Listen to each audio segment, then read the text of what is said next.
Hey guys, today we're taking a look at my Uria Lord of Searing Flames deck, obviously based around summoning Uria. Not going to be too much different than my last Uria deck, but I've updated it and I've changed a few things around, added some new stuff, so I'll be talking about that. Also pretty similar to my Trap Monster deck because I believe that Trap Monsters are the best way to summon Uria, but there's also, some other ideas out there. So first off, we're going to have 3 of Uria. Obviously a very powerful card, can destroy set spells or traps, and gets a really big attack boost from those continuous traps. So it can become very, very powerful as the duel goes on. And then we have 3 Cardcar D.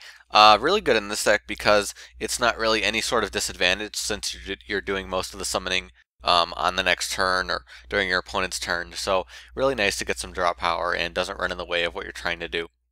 And then we have 2 Effect Veiler, very nice to help us deal with some effects that can annoy us, as well as giving us access to some easy synchros because of the easy special summoning that we're doing. And then 3 Mound of the Bound Creator. I know a lot of people have been wanting me to run this in one of my decks, so I'm trying it out here.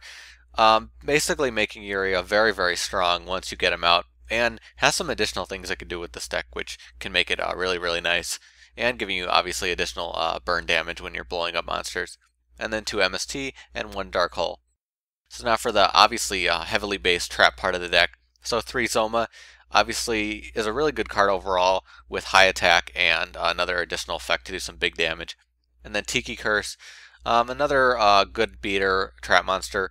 Obviously you can benefit from his effect as well, but most people will target him anyway.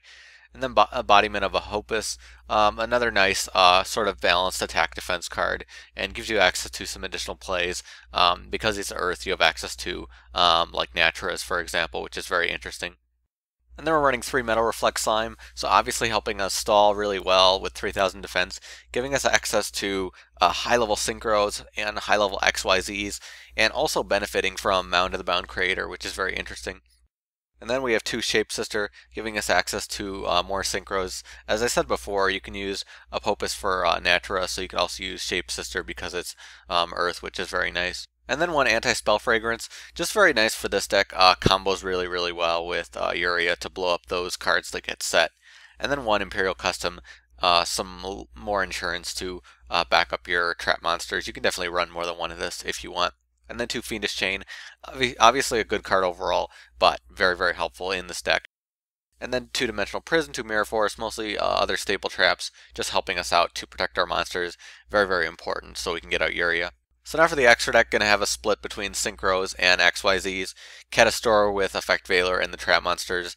Vulcan, I really like Vulcan for this deck. Obviously we can get him out, and the big thing is that you return face-up cards, which is really, really easy for this deck because you have so many, face-up continuous traps, so it can be very, very nice.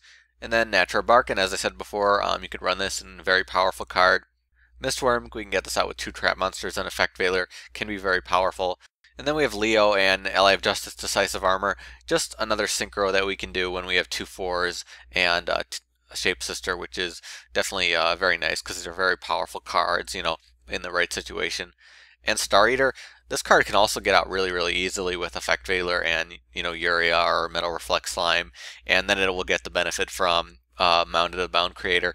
I forgot to mention, but it's obvious Mound also benefits these two, so it gives us some insurance that we have multiple things that could benefit from Mound in the deck, which is really, really cool in my opinion. And after the XYZs, Master Key Beetle, because we have some dark, can be very useful for protecting things like our field card. Exciton, Silent Honor, Ragna Zero I'm still messing with. I think it could be really good for a lot of decks. Lavalval Chain can be very useful for getting Uria. Gagaga Cowboy, Maystroke, and Gustav with our level 10s can be very, very nice to do some additional damage. So now for the side deck, if you haven't seen a video of mine before, in my videos, side decks are just kind of recommended cards that are also interesting that could be used for the main deck. These aren't meant to be side cards for matches, so don't try to think of it that way. Just try to think of it when you're building your own Uria deck. So there are some interesting monsters that do some things with traps, and Jet Right is one of them, so that's an interesting choice. Lava Golem, since you're not doing a lot of normal summoning, Lava Golem can be a really good card, especially, if they run like Jinzo or something, you can use Lava Golem. There's a bunch of other XYZs you can run. Gachi Gachi, because we do have some 2 stars. Vylon, Ouroboros, because we can swarm 4 stars. There's other ways to like feed Uria to get things to the graveyard. I'm not really too focused on that, but you can run like Reasoning and Card Trooper and all kinds of stuff. Pot Duality could be good for draw power, but really runs in the way of what you're doing if you want to do any special summoning on your turn. But it still can be useful if you're gonna, wait for that next turn. So it can be interesting. Tiki Soul, one of the trap monsters I just decided not to run, can be interesting, but I find that the other ones could be more useful with what I'm doing. There's a bunch of other continuous traps that can be useful.